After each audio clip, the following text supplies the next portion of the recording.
Hey everybody, welcome back to Survival Dispatch. My name is Jason Salyer, and I've said it once, and I've probably said it 1,000 times. The most underrated aspect of our preparations is our physical fitness. And it's really no mystery why. Getting physically fit is awful. It takes hard work. It's a miserable experience. It's painful and uncomfortable. And that's why no one wants to do it. And that's why no one wants to talk about it. Everybody wants to look at their shiny new toy, their sharp pokey thing that they just put in their pack or their bug out bag, whatever you call it. But nobody really wants to dive into what we really need to stay alive in a survival situation. When we're preparing our bodies to be physically fit for the unknown and unknowable, what we're really talking about is general physical preparedness. That means that we're not going to be amazing. We're not going to be the best at any one particular skill or activity.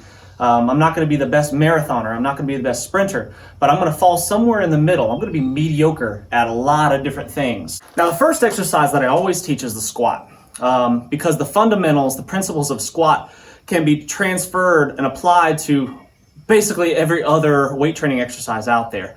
If you can do a good solid squat, chances are you're going to be more successful at all the other exercises that we're going to learn later on.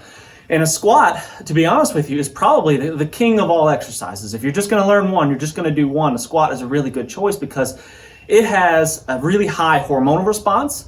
Doing weighted squats, heavy squats, for example, can have a really big boost in your testosterone levels and growth hormone, which is going to gain muscle mass, which is going to increase your metabolism, which is going to make you stronger, fitter, faster. Now, there's 1,000 ways to skin a cat, right? There's lots of different variations out there on how to do a squat properly. I have literally successfully taught thousands of people how to do a squat properly, and this is just the way that I've learned it. This is the way that's worked for me, and this is the way that I'm going to show you. We typically start about shoulder width apart, give or take, with the toes slightly flared out, just a little bit. It doesn't have to be much, and again, that's going to vary for everybody depending on flexibility, mobility, limb length, whatever it may be. But this is a good place to start, about shoulder width, slightly toed out, okay? My chest is going to be up nice and tall. An easy way to help with that, maintaining that chest being nice and tall, is just to put the arms up above the head, something like this. And then as I squat, my butt's going to go backwards. I'm going to put my weight on my heels, and I'm going to maintain weight on my heels all the way down into a full range of motion. What's full range of motion, you might ask? Full range of motion is as deep as you can go into your squat while maintaining good technique. So if I can maintain weight on my heels, my chest nice and tall, my back nice and flat, and I can do that through the full range of motion, that's fantastic. If you can't, and you get down towards the bottom and you do something like this, then you've given up that kind of midline stability, that core stability, and we have to make sure we have that. With just body weight, not that big a deal, not that big of a danger issue there, but if you start adding an external load like a barbell or something on your back, it could be a really big deal. So we want to make sure we stay safe. So weight on the heels, back nice and flat, chest nice and tall, and if we can do those things, we're going to be solid. The other thing that we need to look out for is our knees, right? When we squat, we want to make sure that our knees are kind of tracking basically the same direction as our toes. And something that I do, something that I teach and want to focus on is torquing the knees out a little bit. So for example, I'm trying to kind of rotate this foot to the left, and I'm trying to rotate this foot to the right, now opposite direction. And what that's going to do as I squat, it's going to make my knees go out away from one another and keep them pointing in basically the same direction as my toe. What's going to happen? Gravity is always trying to cave us in, right? Especially when we start putting an external load on there. If we start putting some heavy weights on us, it's always trying to cave us in. It's trying to round our backs and crush the knees in, and we want to avoid that. We really want to fight that as much as we can. So by torquing, right, torquing that foot out this way, torquing that foot out that way, that's forcing my knees out, and that's keeping my knees pushed out and pointing in basically the same direction as my toes, and that's going to save our knees and keep our knees healthy. I believe in doing squats to a full range of motion, going all the way down, if possible, with good technique, to where my hamstring touches my calves. Because I believe that mobility and flexibility is a crucial element of fitness. And if we're not mobile, we're not flexible, we're not going to be able to move our bodies through space efficiently. We're going to be more likely to injure ourselves. So I believe in making sure that we're doing a full range of motion squat, if possible, with good technique. And if you can't do that to start with, that's okay. Not everybody can, but we can work to that. So for example, as I'm squatting down to my full range of motion, I get down to a point where I can't maintain good technique anymore.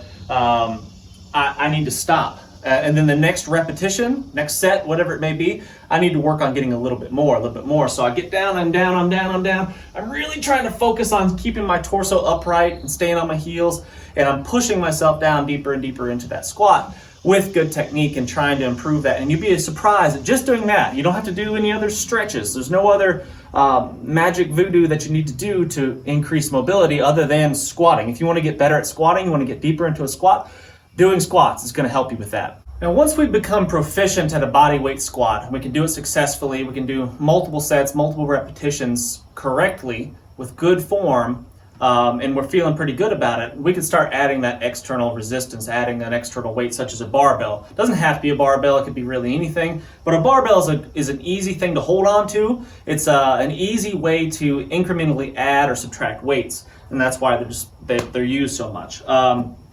The fundamentals of the squat do not change when we start adding the weight. Yes, there are some other variations like I talked about before, such as, when we're talking about back squats, there's low bar back squats, high bar back squats, and the body position changes depending on where you put the load. I get it, but for the most part, the fundamentals are going to be exactly the same. So if I'm doing a front squat with the weight in front of my body, the weight resting on my shoulders, the fundamentals of that squat, the technique, do not change at all. Torso staying upright, back staying nice and flat, and the weight is maintained on the heels the whole time. I can wiggle my toes the entire time I'm doing that squat, and my elbows are staying up nice and high. So the fundamentals of the squat are exactly the same if I'm doing a back squat. It's the same thing. Torso angle might change just a little bit, might be leaning just a little bit more forward, as you'll notice, but that's just because that's where the load's placed.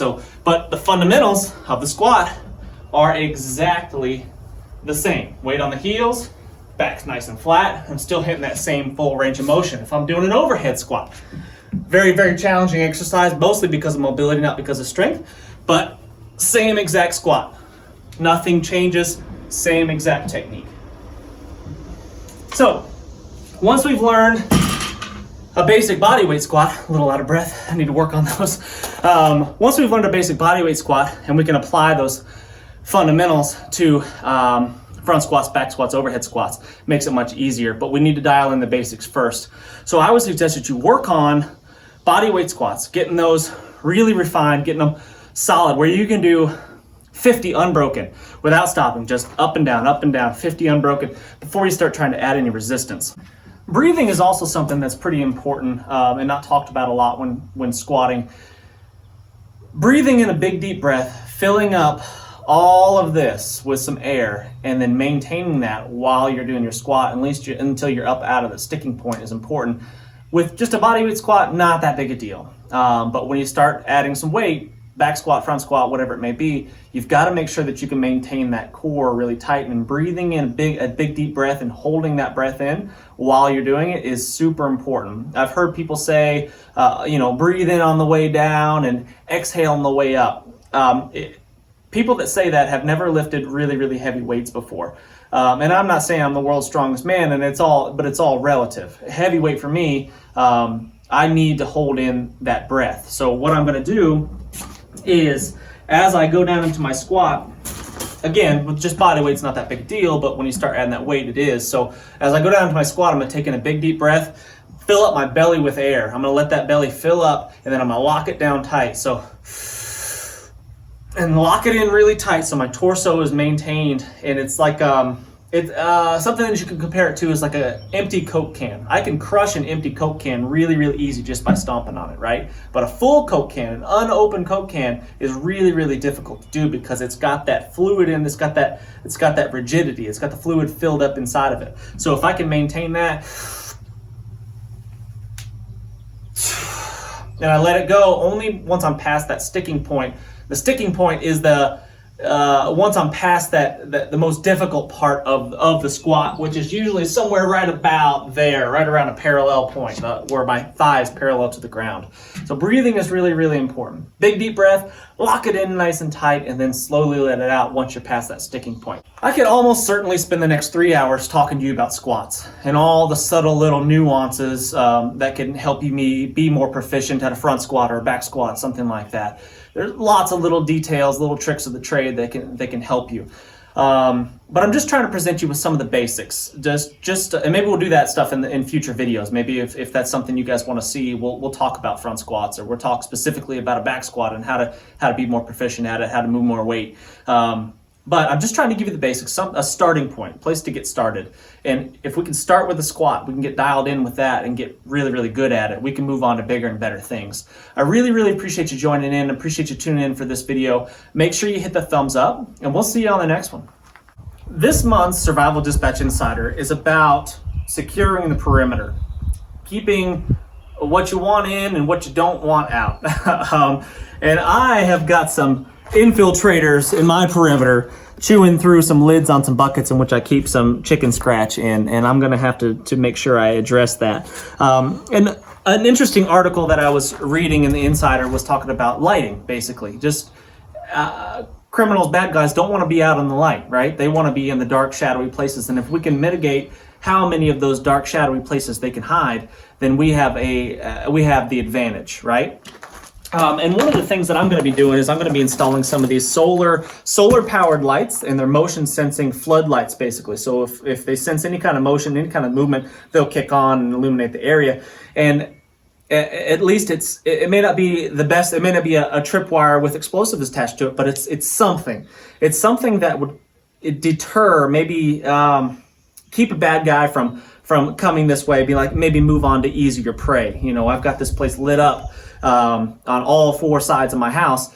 Then maybe they're going to move on to something that's a little bit easier and less likely for them to get caught. And that's kind of what I'm after. So if you haven't checked out the Survival Dispatch Insider, make sure to do, because it's got awesome information such as perimeter security. And it's something that I think you guys will really like.